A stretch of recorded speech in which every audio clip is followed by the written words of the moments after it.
Oriens in Knicks universe. Anthony D is in the building, ladies and gentlemen. What's good, boss? That be me. Good morning, Knicks Nation. Good morning, Uncle Freezie. And still not easy. What it look like? What it look like, Uncle Freezie? Smell like 3-1 to me. What it look like? Hey, man. Hey, man. If it smell like 3-1 to you, it is officially 3-1. Them. How about that? Take that, Cleveland. Take that. Take that. Take all of that. How you feeling this morning? Hey, man, I'm good, man. That's what's up. Yeah. I'm good, man. I saw your text. I was thinking, wow, does he really want to go there? What? 3 is the magic number. Is 3 the magic number? I think it is. I think so. Yeah, man. I think so. I mean, just, picking up from, the game 3 and all of what we saw from everybody, because I think everybody had a good game. I'm not leaving nobody out. No, just do a quick recap because, we here in the playoffs, baby, and that's what, that's where we're supposed to be. It's our away from home. You know what I mean? It's like, Dorothy finding a way back home. You know what I mean? Right. That's what the Knicks are. What the Knicks represent. That we found our way back home, and we are never going to lose our keys again. Yeah. Man. We're going to open this door. We're going to stay in. We're going to kick our feet up like what you do when you're in your house. Yeah. You do what you do. You do what you want to do. Yeah. And that game was, it started out shaky because, again, adrenaline is pumping. Right. Most of these guys, some of the guys were there 2 years ago when they heard, the fans going bananas, the roar, so it can be rattling. I would imagine. I've never been on that court, so, but I know what it is to scream and holler your head off, for the team, the organization, the colors, because you love it so much, and by the second quarter when they really started to settle down, and by the third quarter when they figured it out, which I've had a few conversations with them, I said they started to spread them out. Yeah. And to me, that's the way you attack a team like that who is so good and long athletically on the defensive side. You have to spread them out. Right. And once they did that, and Brunson got back into that Brunson bag, the Brunson burner. The Brunson burner, baby. The Brunson burner, baby. Where we cooking everything. We cooking everything. What? You want that? Skate. You want that? Right. You need that? What? You didn't believe that? Watch me. Take that. All of it. Take that. Watch me glide in the lane like Clyde, like Earl the Pearl. Let me give you some of this old work. Y'all been dying for a star, especially a star at the point guard position for so long. Here it is, live and in living color. Take that. Diddy, we taking this from you today, Diddy. Take that, Diddy. Yeah. What it is, but to the, so but what was your feel on the game? On the game? Yeah. It's nothing. You ain't going to come in the garden and then come on. Soon as they plane landed, bro, they already knew they was taking the L, bro. It was cooked? It was cooked. Have you ever seen a supposedly all-star come in the garden and spit the bit the way Garland did? Ooh. It was ugly. I'm like, oh my God. It was ugly. I'm like, dude, some of these, we're putting the heat and the pressure on them, but he looked really bad. Bro, but the thing is you got to be special to play in there. You got to be built for it. You know what I'm saying? Whether you home or away, you got to be built for that. You can't come in here and just think it's the takeover. Nah. Yeah. It was one of those, because I've seen other players, in the glory days of us just grinding it out, when John Starks was really coming on the scene, you know, to stay on topic, you know, when I sent you that, cause that, you know, it's 3 the magic number, from Starks to Hart, and it's when you see Starks giving, you know, Hart, you know, the love, you know, because it means something. When you put the uniform on, and especially certain numbers, right? And I'm not going to dampen the mood, but when I say certain numbers from player to player, Charles Oakley wore number 34. Right. Eddie Curry wore number 34. Yeah. Let's vomit right now. Right. Yeah. You know what I mean? Let's give it all up from last night. Let's do that. Let's do that King Ryan to the gut. And we gonna get there, Freezie. That shot neutralized the body shot heard around the world. Oh my God. All systems failure. Yeah. Can't come back. There's a shortage in thy system. Right. It was that up under the heart. AD, I told you that though, right? Remember I told you I'd rather get hit on the chin. I'd rather get hit on the button. Remember we had that conversation? Yeah. I was like, yo, I'd rather get hit on the button than that perfect body shot, bro. It started out well for him before the knockdown. Because I thought... You talking about round 1? Well, yeah.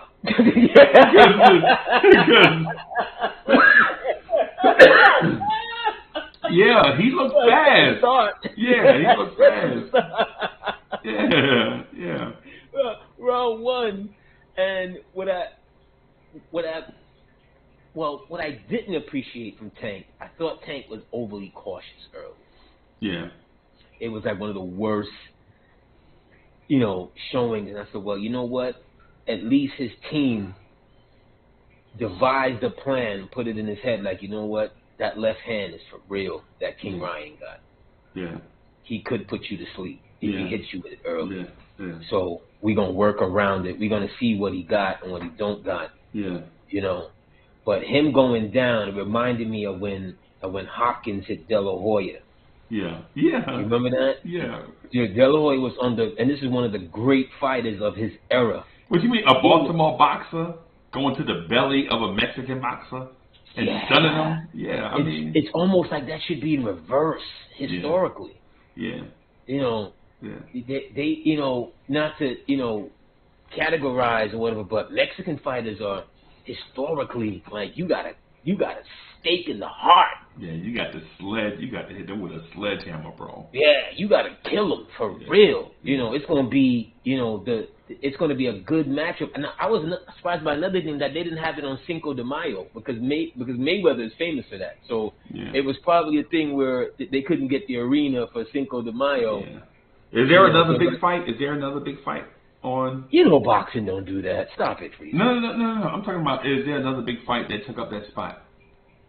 I don't know. If there's another big fight scheduled for it, that's probably why could be, or another event, because that I'm like, wow, you like 2 weeks short of Cinco de Mayo. That's really not Mayweather and them. They always do a Cinco de Mayo weekend. Yeah, always and Davis only is fighting him after 2 months.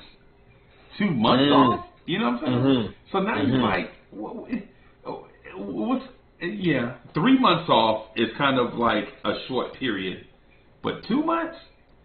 That's like fighting back to back. Well, you know the old dudes from back in the day, they was a week off. Yeah. 2 weeks off. You know, Sugar Ray Robinson, I think, had 5 fights in a month one time. Yeah. AD, no lie, I ain't gonna lie. I gotta tell you the story, bro. I got to tell. I know a dude named Junebug, right? He about 10 years older than us. Junebug is about 10 years older than us, but he is nice off these hands, right? He is nice, and he is one of them dudes that walk around in perfect shape. You know what I'm saying? Like he walk around in great shape, right? And he boxed, right? Okay. But this dude lost so bad one night that he wanted to fight again in the same night. Like, AD, look, you hear me when I say he got washed? He got washed. Dude, I'm sure. And he wanted to fight again in the same night. Dude, I'm sure you remember Foreman once fought 3 dudes in a night. I think Ali did the same thing one time too. Fought 3 dudes in a night. AD, okay. Okay, when I say why, his pride was on the line, Freezie. But boss, I'm not saying, okay. There's one thing getting beat because a dude is in better shape, or maybe they got a better strategy. You know what I'm saying? Or maybe he got more ring experience. Like Junebug got beat to the punch. He didn't get knocked out, right? He just took a beating. Like this dude was just beating every which way. He was like, "Yo, we gonna stand out here, and I'm gonna just throw these hands," and dude was just beating him off the hands. So then Junebug tried to muddy it up, and then the dude started beating him up, and then Junebug was like, "Oh, wait a minute, let me back up. I can't beat him from distance. I can't beat him on inside. So I'll just wait, and then I'll counter." And so neither one of them was throwing punches. Right, so I'm like, what is this? Junebug got watched so bad, bro. We was laughing so bad. AD, we was laughing so bad. He was like, yo, get my mouthpiece. I was like, for what? What you need a mouthpiece for? I'm not gonna do that. I'm not gonna laugh at Junebug. I'm not even gonna crack. Junebug wanted to fight twice in the same night. I'm sure he did. I respect the art of the sweet science too much, and that was no disrespect to King Ryan, because I think he still has a future. Nah, he ain't got no future. No, I think he still has a future. Who he gonna beat? Shakur? No, I'm about to tell you. No, but I'm about to tell you. This is the thing, what's happened to boxing, why boxing is lagging behind so bad. It's because they build these guys up with 0 losses on their record. Okay. Right? And the moment they take a loss, it's like your parent died. It's like they don't want no parts of you anymore. Right. Anything from there, it's almost like, don't call us, we'll call you, type of thing. Right. And that's not what boxing was. No. Some of the greatest fighters in history got L's. Okay. You understand? And they came back and either revenged it or did even way better, because there's no shame in a loss. You know what I mean? There's no shame in a loss. We look at Roy Jones, for instance, and the moment Roy showed chink in the armor, it's like whatever he did in the past, whatever he to get there, null and void. Right. And it started from like right there, that kind of, as if Tarver didn't believe that he could knock him out. Right. See what I'm saying? As if what's my Jamaican brother? He fought the second time out and knocked him. What was his name again? Oh my God! Oh, geez. I should know his name. Lord, it'll come to me. That laid him out. No one looked at Roy as in, you know what? Maybe it's just his time. It's over for him now. Right. And the boxers are generally the last to know. Right. So I don't ever take a shine from a dude that's going to get into the ring mano y mano. There's no place to go. There's no place to go. The managers can't help you.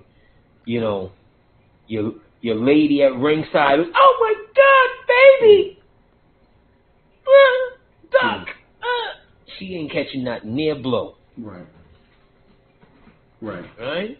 She ain't catching not near blow. The only time I ever seen anything that, well, a couple of times still, but do you remember, I think, was it Bo fought Elijah Tillman? Okay. And Elijah at some point decided to do a Joel Embiid, or I think it was Bo who kicked.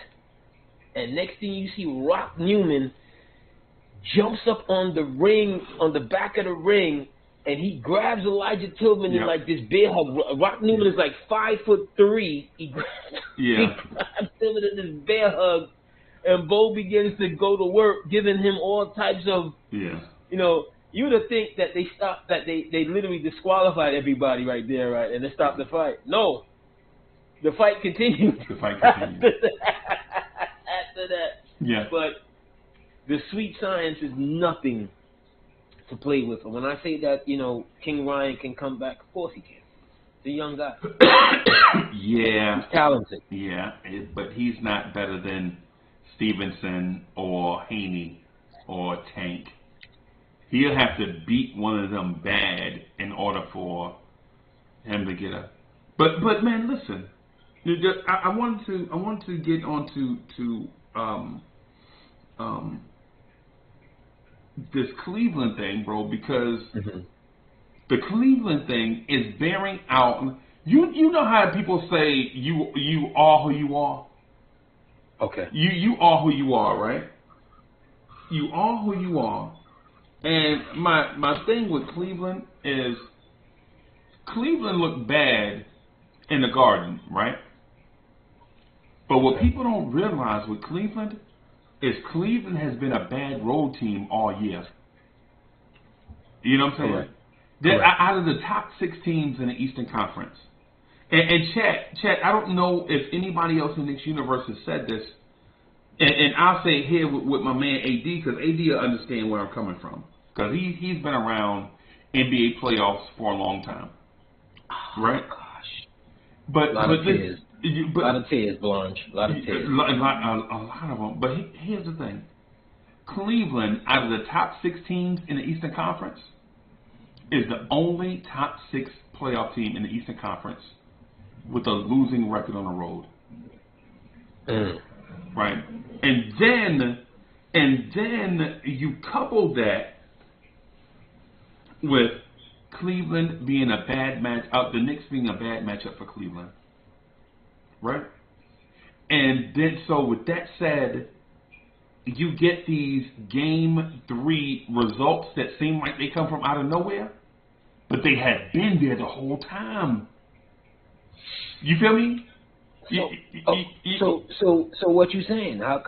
So are you saying that the players have not played up to their ability? No. The Knicks at least? No. I'm saying Cleveland only won 20 games on the road this year. Okay. Right? For a top 4 seed, they only won 20 road games. That means they excel at home and decel on the road. Right? So what I'm saying is the outcome today is that the Knicks may get the same team today that they got Friday. Right? And then in Game 5 in Cleveland, you don't know which Cleveland you're going to get. Cleveland in Game 1 or Cleveland in Game 2. Right? And so if you get Cleveland in Game 1, this series is over. Knicks in 5. Well, if you get the Cleveland for Game 2, this series is over in 6. I'm there with you. I'm there with you. Because I did predict 5, so I'm there with you. Okay. I'm saying if we just do predictive analysis on the stuff that our eyes clearly show us and not go by the media hype machine, Cleveland basically never had a chance at winning this series because of who they showed you they are all season long. You feel me? And I know it sounds like me saying, "Oh, Uncle Freezie know everything." No, go to ESPN, look at the standings, look at their road record. Okay, so let me take the Knicks side of that. The Knicks, for all 3 games of the series, have not had a good start. All right, the first quarter they've not been good in the first quarter overall, which hasn't really been their theme throughout the year. Because Randall, if nothing else, Randall in the first quarter, woo, sizzling, right, will give you buckets, right? He comes out on a start, will give you buckets. I think I want to see them get to that, where he's able to get off early, because it speaks to his confidence. He then, not that he takes plays off, but his juices will start to flow. Right. It's like the same thing for Quickly, but for Randall in particular, Randall's been a beast in the first quarter. And that's been like a lot of their themes as far as winning some of these games. Like Randall kicks it off, Brunson then takes it the rest of the way home. Right. Because Randall is not great in the fourth quarter. Right. See what I'm saying? So right. I would like to see that. If they can get that, off and running here in the Garden today, right. and close it up, it's a done deal for Cleveland in 5. Right. Done deal for them in 5. Right. And I like, I respect Cleveland because I like the way they can play defense at times. But like I said, once I saw how they spread them out, right. And they stayed to it. They stayed to it. That kind of philosophy, and let Brunson do his thing. It didn't matter who they put on him. It didn't matter who they put on him. So I think that's the formula for success. Get Randall going. Get Randall going. Let him feeling good by himself, and away we go. All right.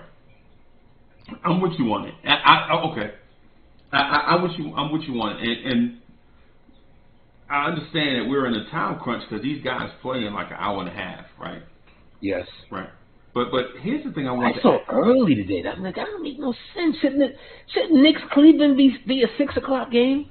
Shouldn't it be 8:00? I mean, come on. Dad, they should be your marquee game right now. It's the playoffs. But it speaks to what the NBA has allowed the Knicks to become in like a national kind of feel. The respect is not necessarily there for your most marketable franchise that is the most valued. Okay. And if I'm James Dolan right now, I'm looking at this like, what? We barely got 2 days off. Right. Why are we playing so early? Well, you can look at it one or two ways, right? If you're the Knicks, if you're the Knicks, right? If you're the Knicks, you want to get back on the court as soon as possible, right? You don't want Cleveland to have more time to game plan or to gather themselves, right? You want them to get right back in the fire, right? It's like when you knock somebody out at the end of a round, you can't wait for the next round to start. You know what I'm saying? Okay. Right. If you're Cleveland, I see that. If you're Cleveland, you're like, yo, why this game ain't tomorrow? Why we gotta play on Sunday, right? Because you waited a week. You basically waited a week to play game 1. Then you had 3 days off. You played game 2. Then you had 3 days off. Then you played game 3. Then you had 3 days off. Why did you rush it back in a day and a half to play game 4? They want to get out of Dodge, but yeah, the only one who doesn't want to get out of Dodge right now is Donovan. Yeah. Because as you saw Donovan on the sidelines the other night when the game was begging out of control, he was. But that's what you want from your star player. Yeah. Yeah. You can't have your star player taking everything direction from the coach. At some point, your star player has to be like, yo, what the fuck? Yeah. Yeah. At some point, your star player got to be getting into guys. You know what I'm talking about. Gotta be slamming Gatorade bottles. Absolutely. Gotta be slapping clipboards. Yeah. Yes. Yeah. He's got to put everybody on notice, coach included. Yeah. What is going on here? Yeah. Because he's looking at y'all. He's going, yo, I'm from here. Yeah. Like, I knew what this was going to be about.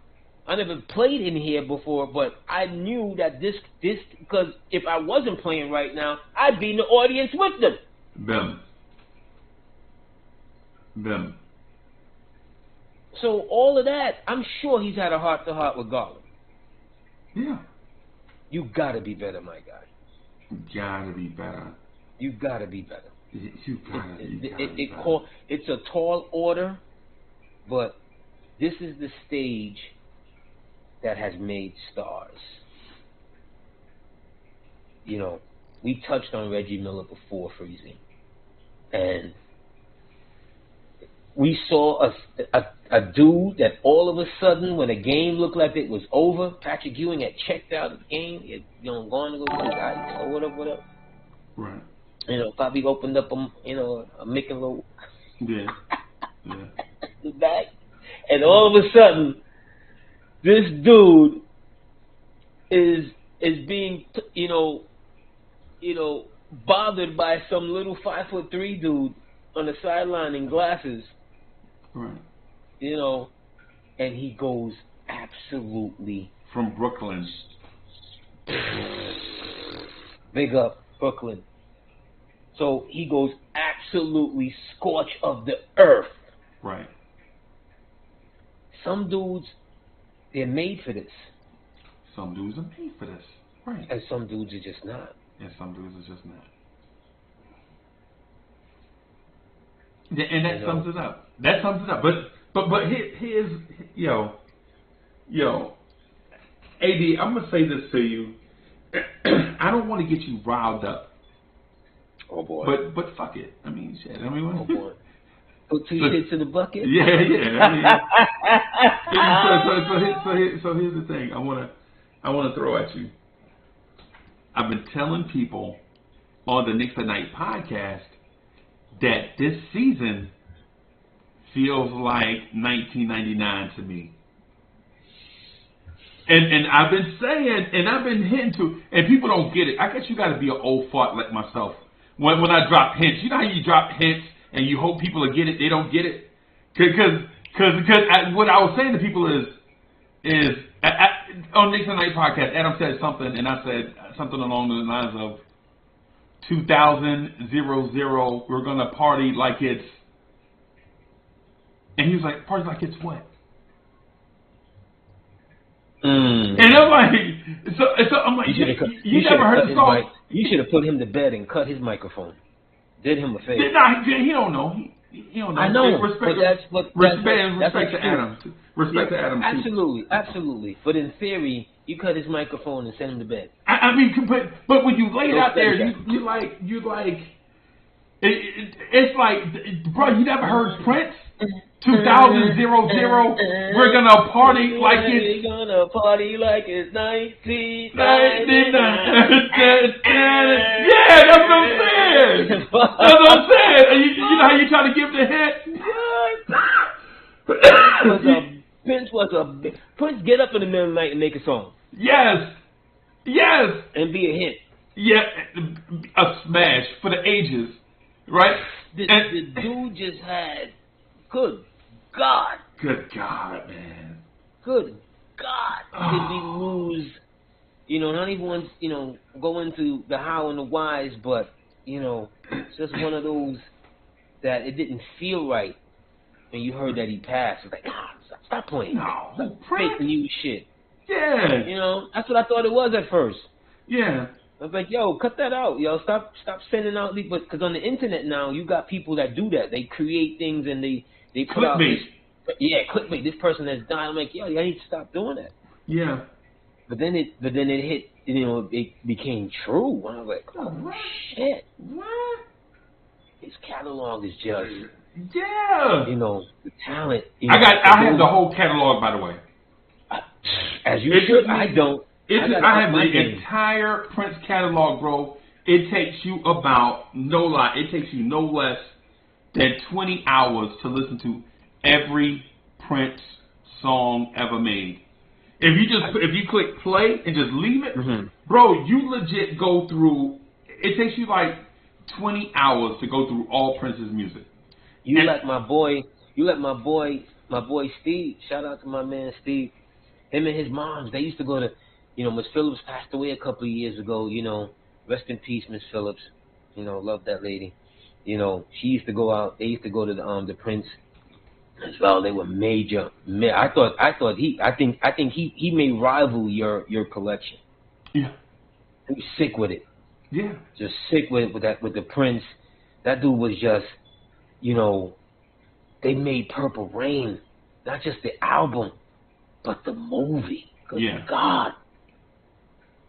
Who knew about Morris Day in the time? Who knew about Morris Day in the time at that time? Nobody. Nobody except me. Maybe you and real music insiders at the time, but they got no internet, whatever. And all of a sudden, Morris Day hits the screen with that him and Jerome, hallelujah, ain't something fine. Come on now, hallelujah. What that man did, the bird. Yes. God have mercy. Yeah. Jerome gets the full length mirror and brings it out. Yes. Morris with the slick back, you know, original. That's when light skin was it. And Jerry Charles, Yeah, the slip back and him and the time, they go absolutely ham. Yes. Yes. You know, they go absolutely bananas. It's like, who are these dudes? Bro, we was in high school. I was in high school the first time I heard the song. It goes, fishnet, black pantyhose. Big legs. You're like, oh. In the black pantyhose. Yeah, man. They could tear up the stage, yo. Yes. Morris Day? Yes. Stop it. They could tear up the stage, man. That was such a classic movie. You know, a movie that I think from what I remember, that's when Richard Pryor and Jim Brown had that movie company together, and they were supposed to get that, and because of their relationship, they passed on it. Right. You know, I can't remember who put that movie out, but it wasn't. No one had thought that it was going to do what it did. It became like, not only was it good in the theaters, it became like a cult classic. Yeah. You know, literally. I mean, some of those scenes today, you know, are not gonna fly. You know what I mean? It's not gonna. But it was so raw. Like when, you know, when Morris walks outside and the chick walks up with Morris and is like, Morris, you were supposed to. Morris is like, Jerome, picks her up and throws her in the garbage. Yes. And Morris goes, Jerome, get my coat. Go back and take the fur from her. Yeah, I love it. I love it, bro. I love it, bro. Look, we are not endorsing that type of behavior today. Right. But we're just pointing out some of the behavior of our forefathers. You're right. Yesteryear. Right. But that is still a worthwhile watch. I still love it, bro. I still love it. I still love it. And it gets no better. They have everything. What's my man who played Prince's father? He died a couple of years ago. Real intense actor. He was from Mod Squad. He was also in Life. Yeah. You remember the dude in Life, the dude that cheated Eddie Murphy at the card table? Right. Yeah, that's it. Yes, Clarence something. His name is Clarence something. He died very intense actor. Yeah. I remember him as a kid back in Mod Squad days. Yeah. Very intense, and he plays the father in Sugar Hill. Yeah, that is him. Yes, he plays the father. That in Sugar broke Hill. my heart, yo. When I think back to my man, give him. Oh my God, bro. You talking about hitting home, Sugar Hill? Nah, Sugar Hill, a slept on movie, another slept on, he was just, he literally, he kind of steals it, yo. Because he is doing, he at the piano. Yo, Michael, bro, I'm telling Michael, like a lot of people like Wesley Snipes' character. I like Michael Wright's character, bro. I like the brother. Michael Wright is Eddie Kane Jr. For those that don't know, the Eddie Kane Jr. character. He just do. I remember from back in. Remember that TV series V? Yes. Back in the 80s, he's in that too. Yeah, he's in that too. But he was just when he's on the roof and he's like looking back. Oh, he's singing some Teddy Pendergrass as he's about to kill that dude. Oh, Michael Wright is a kid. Oh my God. Yeah, he's a good actor. He was in a movie called Vantage Point also. There's a movie called Vantage Point, bro. Oh my God. Yeah. He's one of my favorite underrated actors in general, man. Yes. The dude, he looks so much like an ordinary person that he's believable in any role. Yes, he's really believable. He gets into those characters. Clarence Williams, that's his name. Thank you. Yeah, Clarence Williams. Rest in peace. He was just. I mean, both of those. Your name. I mean, that movie had some really, classic actors. And that was a real. I mean, the theme of it, it's we've seen before, the gangster trying to get out of the game, blah blah blah blah. Yeah. But it was done, it had a bit, and it's a 90s movie, so it had more than, like more than a shorter image. It felt like it was going to be a 2 hour. I'm not even sure if it was 2 hours, but it had that feel of it's going to be a 2 hour movie. It had the feel of being epic, right? Yeah. It had the feel of being epic, right? And so there's a movie I think was comparable to or seems like it should have been comparable. And I think I might have lost my thought on it, but anyway, Sugar Hill in comparison to other movies of the time, Sugar Hill just gave you that good pacing. He's also in Deep Cover. Deep Cover is the movie I was thinking. Yes, Deep Cover was the movie I was thinking about. Yeah. He's like the that thing on your shoulder. He's like your inner words trying to speak to you, and he plays the cop, and he's also a preacher and stuff. Yeah, he was good in that. He was an excellent actor. Rest in peace to Mr. Williams. He was an excellent, did a lot of excellent work. Yeah. So I don't know how we got so far. Yeah, because I was going to ask you. But it is because we set you got to set the background for this thing. Old school. Yeah, it's old school Knicks, man.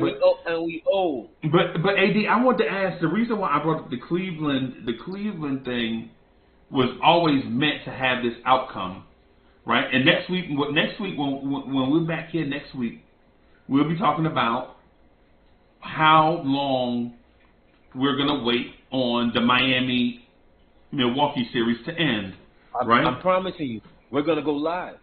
We're gonna go to Miami. Yep. We're going to go to Miami. Yep. We're going to set up shop, and we're going to have the hottest show that we could do. And the police are going to have to escort us off wherever we at. Yes. Okay? Yes. We're going to go live. If it's Miami, we coming. Yes. We coming, and we bring in the team with us. AD, and this is because I wanted to build up to a certain thought just real quick, right? So what happens if, and this is rhetorical, don't answer, right? I'm just trying to establish a thought. This is rhetorical, right? So what happens if Miami does beat Milwaukee in the playoffs, right? Now listen. I already know Milwaukee can win 3 straight games against Miami. We know that, right? But what happens if they don't? What happens if Miami upsets Milwaukee in the first round, right? I'm gonna tell you what I'm gonna tell you real quick, right? What happens if Miami beats Milwaukee? You know what happens? The Knicks get home court advantage in the playoffs, for one. And that of rip boggles our minds, bro. Are you telling me in a playoff series you have to basically beat us on our own floor? A team that we have in a stranglehold, you know what I'm saying? They got to beat us on our own floor. Now, with that said, while we have home court advantage on our side of the bracket, right, to get to the Eastern Conference Finals, Miami's got to beat us 4 out of 7 if they win that Miami series and the Knicks have home court advantage. On the other side, the two best teams have to play each other. They got to play each other. Now you're talking about the Celtics and the Sixers playing each other, and Joel Embiid is hurt. Right? Joel Embiid is hurt. Right? Now you got Celtics and Sixers. Joel Embiid is hurt. Right? And now I think that series is still going to go 6 or 7 games with or without Joel Embiid being less than 100%, right?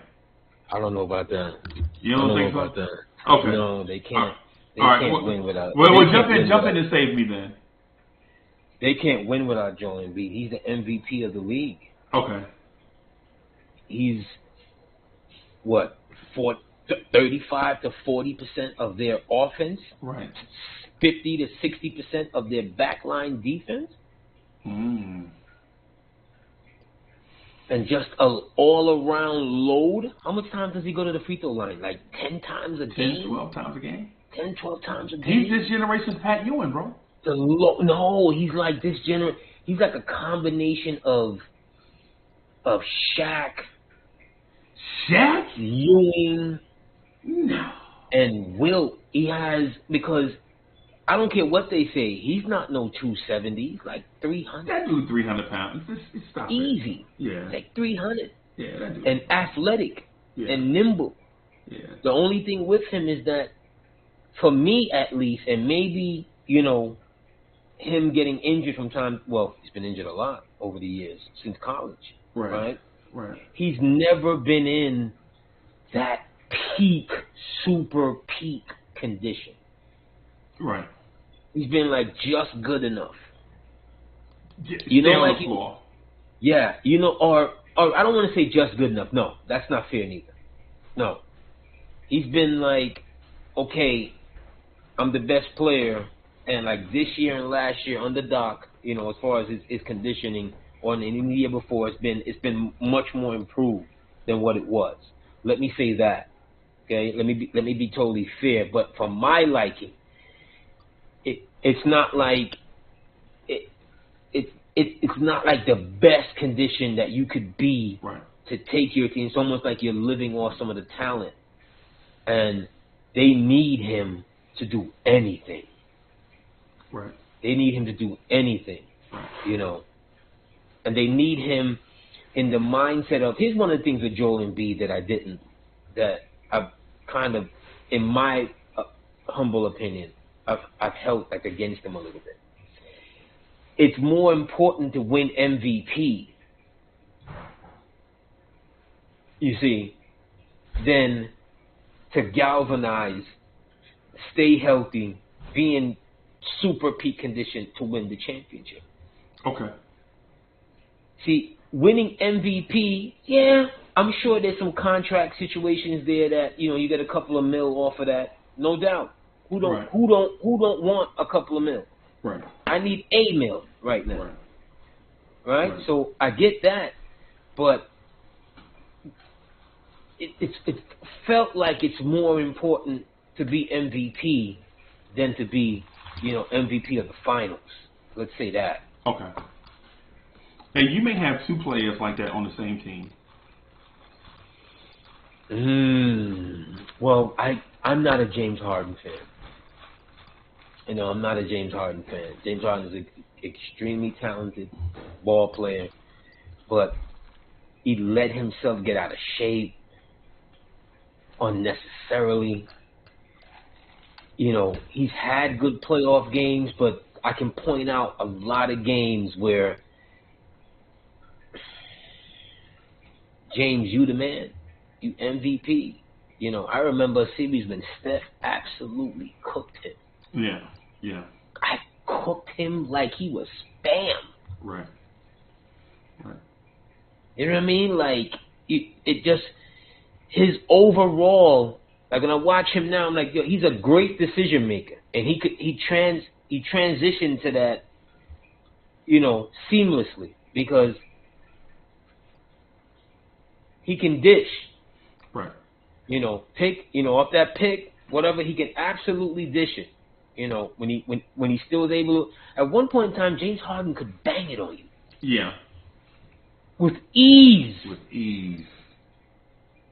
And over the last 5 years, like I'm watching him, like, dude, I don't understand, you know, this conditioning thing for someone who should be at the top end of the game. I don't know how you don't understand that, bro. I don't.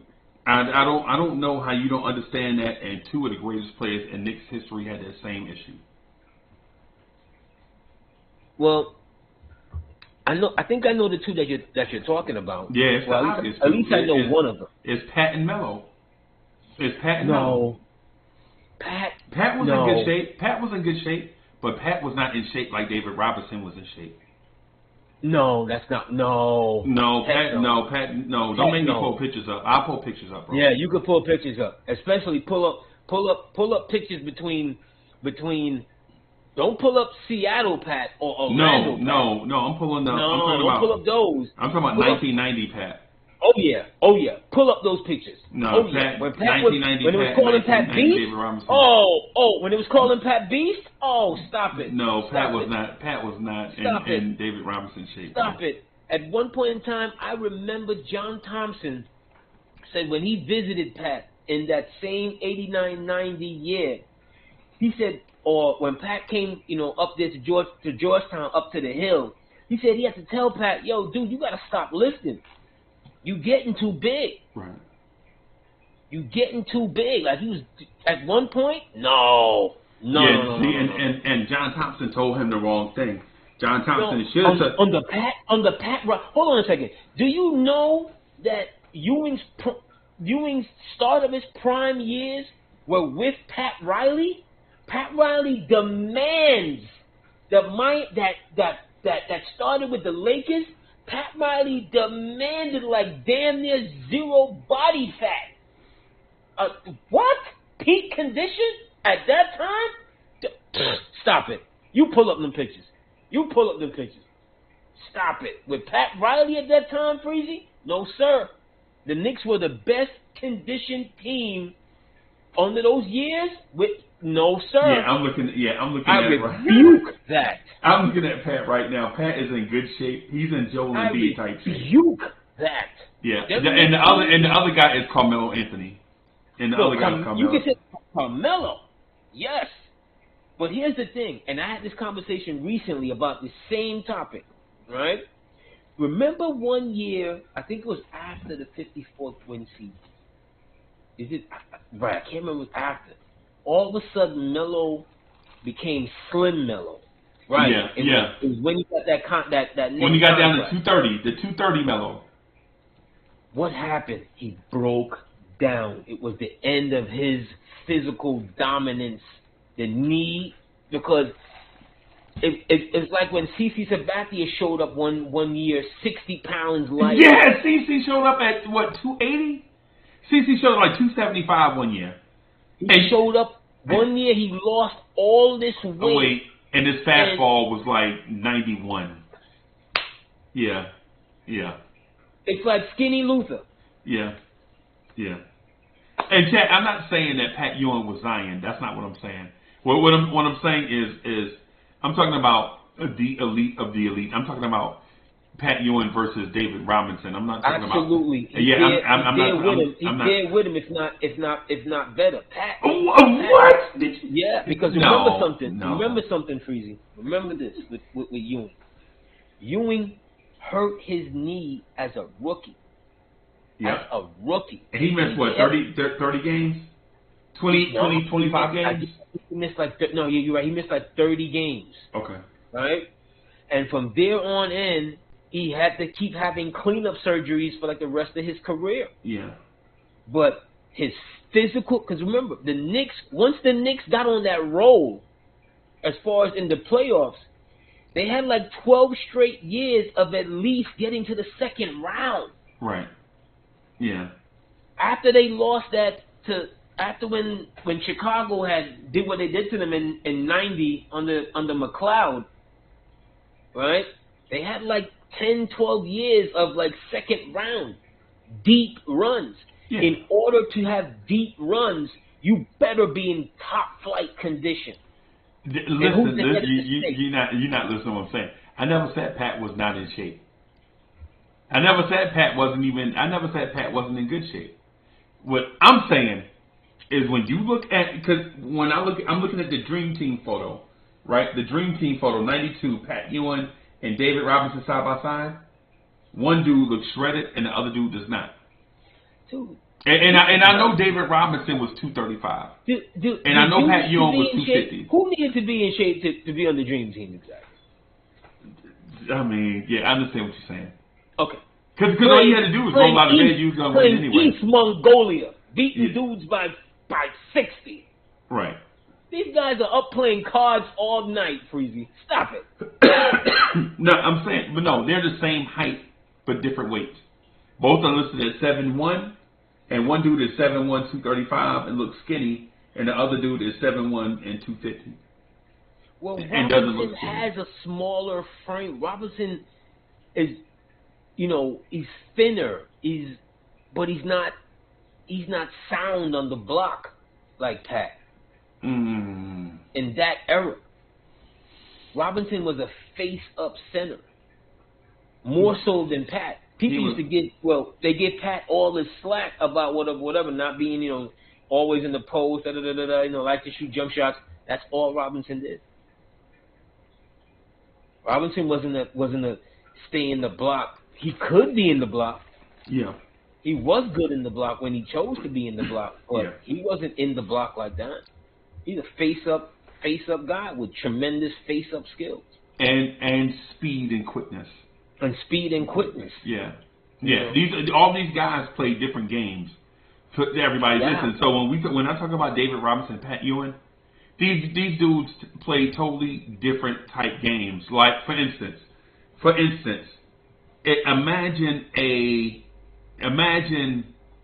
Jared Allen with offense. That is more like David Robinson, right? Joel Embiid is more like Pat Ewing. In my mind, Joel Embiid is like took the Pat Ewing template and just took it to whatever level it's at with him, right? Because you're talking about the face-up game, can put the ball on the floor, and good free throw shooter, and to get to the free throw line. That was Pat Ewing, right? No, but Ewing never went to the free throw line like Embiid. No, it's a different era. Nobody. Right, totally. You talking about a physical era? Yeah, no, but Embiid is a load. Yeah. Like plotting kind of load. Ewing is not a plot. No, he wasn't a plot. No, because like if you remember, I think I mentioned like a couple of weeks ago, Game 1 against Chicago, when they were about to let the world know that they really arrived. Ewing has 35 and 22 in Game 1, and it's capped off. Not even capped off, but it started out with he caught Cartwright on the wing, and Cartwright used to give him the business, give him a lot of trouble. He caught Cartwright, and he caught Cartwright with a between the legs, double pump, two-hand throwdown. Yeah. On the whole team. Centers don't do that. Historically, centers don't do that. He had that kind of athletic gift.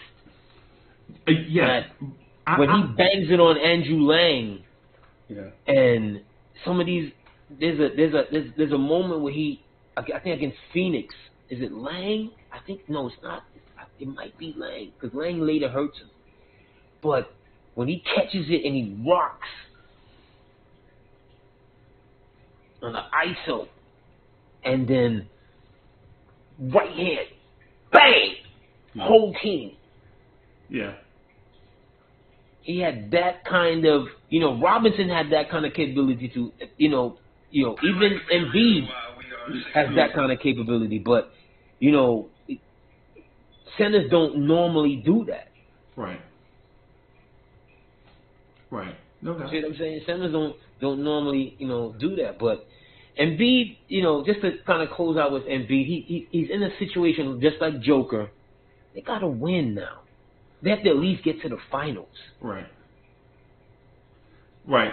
And so what I'm saying, ultimately, what I'm saying is that's not gonna happen this year, bro. No. This year is so. Just to clear up the Pat Ewing thing, just real quick. The Pat Ewing thing, I'm not saying that Pat Ewing was out of shape. What I'm saying is for one, NBA players are going to have different body types, right? Pat Ewing was a bigger dude. The GOAT, Kareem Abdul-Jabbar,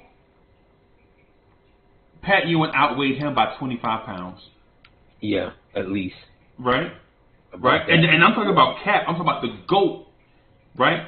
Willis Reed, at his heaviest, was 225 pounds. Yeah. Pat Ewing was 250. Yeah. You know what I'm saying? That's all I'm saying. Like, because I know Knicks fans have revisionist history because legends grow the further you get away from the actual occurrence. Pat Ewing at 250 wasn't fat. That's not what I'm saying. Right? No. What I'm saying is Pat Ewing was a big dude, right?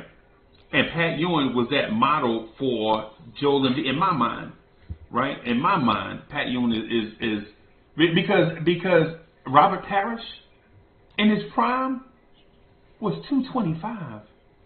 Pat Ewing in his prime was 250. Elijah Wan was 6'11", 235. Pat Ewing was 250. You know what I'm saying?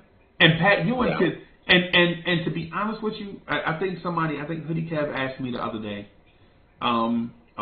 is Pat Ewing a top 10 center all time?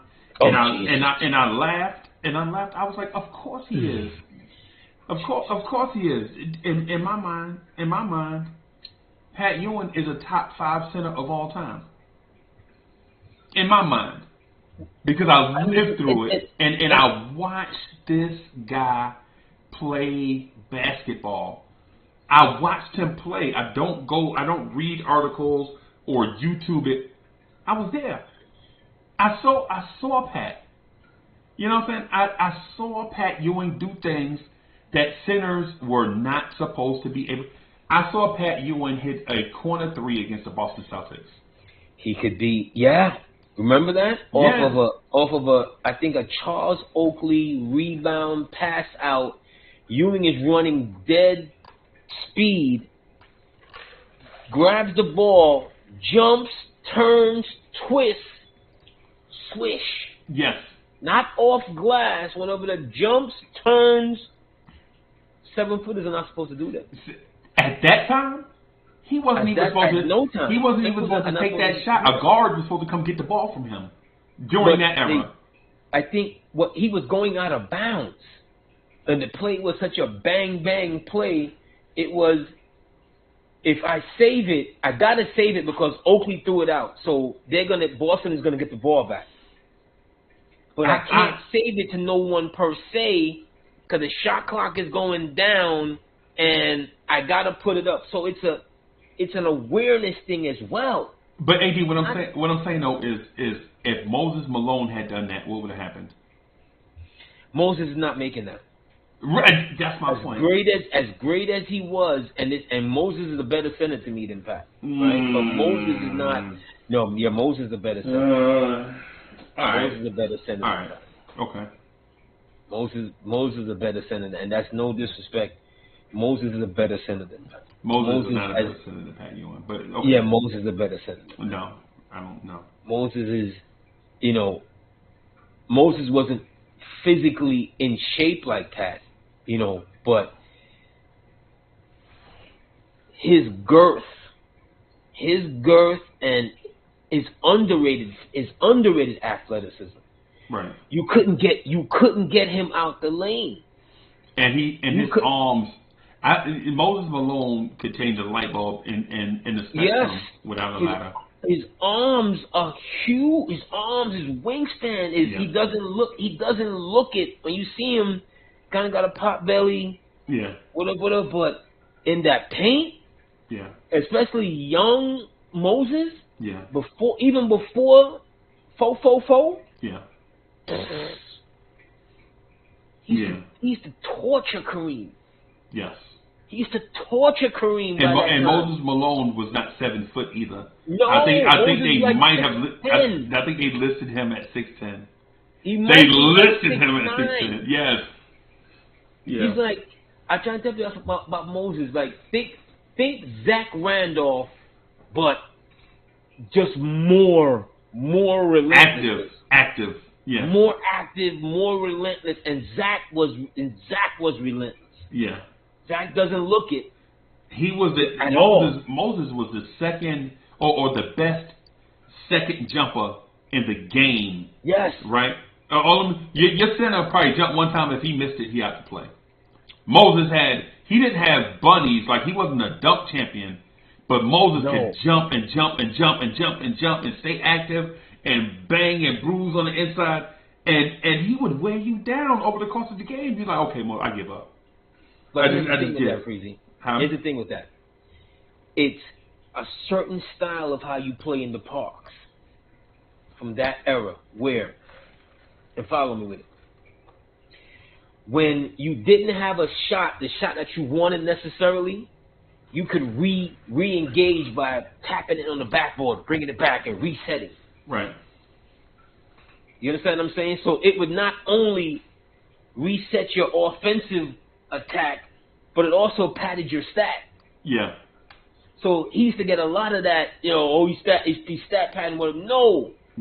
He's outthinking you on how I'm going to get a better shot than just doing an offhanded like you see Brooke Lopez would do. Yeah. Some crazy nonsense. Right? Yeah. Because the defense has attacked you in such a way that you don't know what to do. Right. Those guys from that era, 78, they had a lot of their street ball playing would come out because you could do certain things like throw it off the backboard, catch it, right, come back, yam it. Yeah. If you ever played 21, you know what I'm talking about. Yeah. When there's 5 guys on the court and you're not playing a game because you don't have a 6. Yeah. Right, and you got more than 4 and 5 guys on the court. Yeah, and it's 4-on-1 all the time. All the time. You have to come up with something. Right. It's how a lot of us develop handles early on because it was always 1 against 4. It's always 1 against 4. Yeah. So AD, just real quick before we get out of here, bro, I want to ask this. We done did it again? Yeah, just real quick, right? The new John Starks? That's your question? So let me ask this, right? Just real quick. Do you see a pathway where the Knicks can make the Eastern Conference Finals? Yes. Okay. Now, a straight definitive yes. Now, let me ask you this. I didn't want to believe it. Okay, because that's the question I was going to get to. I didn't want to believe it. That's the question I wanted to get to. At the beginning of the season, did you see this team as a team that had a pathway to the Eastern Conference Finals? No, not as they were. And remember, Josh Hart is not here at the beginning. Yeah. Jalen Brunson was not 25 points a game at the beginning either, if you remember. Jalen Brunson was about 16 points a game, something like that, and then all of a sudden, after about game 6, 7, something like that, it just became like what it needed to be. Right. The takeover was always going to happen, but everybody had to get on board with it. Right. You see what I'm saying? Because a lot of it's almost poetic that we're playing Cleveland. Cleveland that we've seen some of the worst times with a Cleveland, association, They trade Clyde at the end of his career to burgundy and gold Cleveland. Right. Yo, LeBron uses us. Wine and cheese. You know they call that wine and cheese, right? That wine and cheese, that throw up look. Yeah. Uniform. You know, LeBron in Cleveland uniform. You know, how many times that, you know, he used us and abused us and, you know, teased us. So it's like, and then we lose Donovan to who? To Cleveland. It's like a Wilson Pickett song. That's just you know what I'm saying? Like certain we gotta stab him in the heart now. Yeah. We have to for all of that I just mentioned, we have to stab them the F in the heart. Yeah. Yeah. And get rid of them. Yeah. Well, sir, I'm gonna wrap up so I can do the pre-production for the watch along. Absolutely. For the watch along. Absolutely. And sir, as usual, it's been a pleasure. This time next week, we could be booking tickets to Miami, Florida. Ooh, ooh. It would be sweet. My birthday's coming up. What's better than Memorial Day in Miami? Stop playing. Let's get it. And here's the other thing too, Knicks fans, we might be playing basketball in May. Oh my God! Yeah, we might be playing basketball in May. We will be playing basketball. Oh my God! You know what I'm saying? But let's get it out of here, Freezie. I don't know where we started, but I know where we ended once again with you. Thank you again for